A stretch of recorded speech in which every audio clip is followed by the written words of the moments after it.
For a slow foxtrot exercises, we're going to talk about heel turns specifically.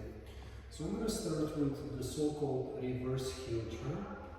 What I'll do is I'll actually relax my hands and I'll kind of focus on what happens underneath my center. So we'll start with the right foot free. I would like to remind you that the first step is being danced on a slow. With that being said, creating a certain amount of space would be good prior to getting on the foot. What happens sometimes is we encounter people just dropping, being anxious that they need to dance the heel turn. But the first step actually does need to create space, almost kind of inviting your partner to get into that figure, and then providing space is going to create much smoother transition.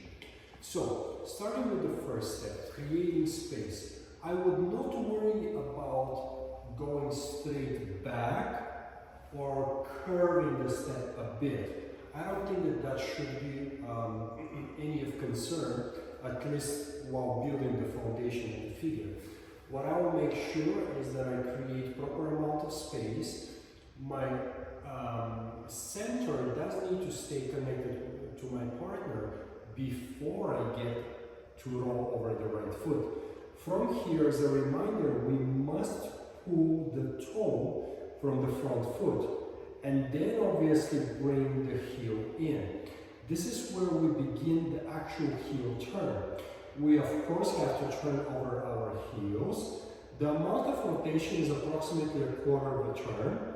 In the very end, we have a soft rise. The soft rise happens right prior to exiting the figure. The exit of ours does need to be with the right foot, and it should happen through the toe flat. While dancing the toe flat, you have to make sure that you are creating a certain amount of space, and as much as you can control the step. There's nothing worse than a female dancer dropping her weight and her partner having to help her to move again. So I'll do it again from a different angle, the very same type of turn. My right foot is free, I'm starting with the right foot. So I'll create the space I was referring to earlier. I'll get on the foot, I will pull through the heel. In order for me to pull through the heel, especially when I move a lot, I really need to use my center to bring the feet in. Think of it this way, the greater the space between my legs, the more difficult it is to get up. So when you max out yourself with the particular step I was referring to, if you're trying to pull just through the legs, it is very difficult. So what we do is we use the inner thigh muscles as well as the center to bring us in. So I'll do it once again. I will create a certain amount of space. You should feel comfortable. Don't max out yourself. Leave some room for comfort. Then pull through the heel. Make sure that when you pull through the heel, you sit over your heels, you rotate through the heels. And then from here on, soft rise, and obviously the right foot needs to start commencing. If you push yourself forward, you're going to lose balance, and you're going to create a drop that basically going to compress the step too early. So do your best to maintain the so-called martini glass shape of your upper body. When you're dancing the heel turn, especially when you're rising up, another important thing is to keep your feet, both feet on the floor, and if you can, connect the toes. So basically my toes are not turned out, they are actually connected prior to the exiting action of mine. The next heel turn is also called the natural heel turn, or the right heel turn. So what I'm going to do is I will first create space. It's literally the same actions that are applied here. So basically what I will do is I will create space, I'll get on the foot, I'll pull to the heel, I will rotate, soft rise, and obviously exiting on the way forward.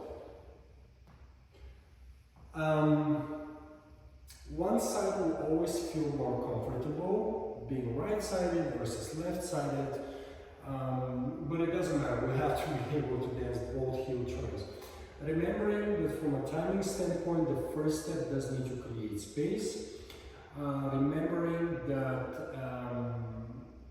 heels are the way we rotate, that quarter that I was referring to. The head does need to be to the left in both heel turns, especially working the foundation. Afterwards, we may end up shaping the head in certain ways to create different, primarily visual. If you get to feel truly comfortable with all of this, you can add the frame. So when you're adding the frame, you want to make sure that basically you elevate and always create a slightly more left side forward. If you get into a frame with your partner, you're always supposed to go on the right side of the partner of yours. And if you do that, once you get on the right side, then you'll make sure that you're kind of wrapping yourself almost like a leaf around the tree, boom, and standing there. So if we accept that we follow the same type of actions, we'll wrap around our partner before we start moving. So, but that will only apply if you're very comfortable with the lower part, because struggling with balance, for example, or not creating enough amount of space, when trying to do this, it will create confusion. In terms of head, the head could be positioned straight forward or slightly to the left. If being dense, it should be to the left, but we're still talking about exercises and practice. And I have no issues if your head is straight forward, if the arms are, aligned close to your center before you